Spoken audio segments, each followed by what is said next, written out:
What if Frank Loesser, instead of writing Guys and Dolls and the King and I, had written Sweeney Todd? And it goes something like this. Here's Robert Yacko as the demon barber of the Federal.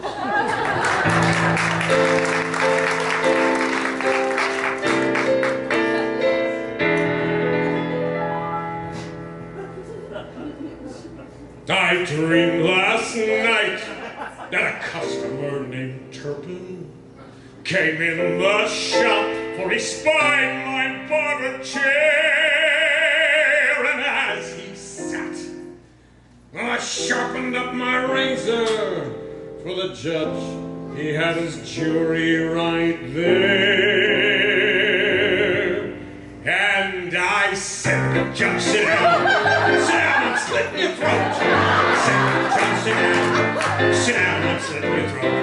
And my razor will work such wonders, and the blood will flow down your fancy coat. Sit down, sit down, sit down, sit down, sit down and slit your throat.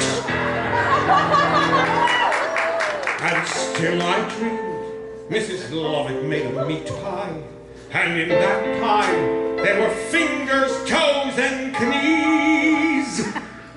And people came, and they ate up all the meat pies. So we needed more ingredients to please. And I said to the folks, sit down, I'm slitting your throat. Said to the folks, sit down, I'm slitting your throat. Just relax while I strap my razor, just a little nick, and that's all she wrote. Sit down, sit down, sit down, sit down, sit down, I'm slitting your throat. And still I dream, this time of a beggar woman who sang on muffs and a jig in the hay. And as she sang, well, I thought, she's crazy. How could I have known this was Judgment Day?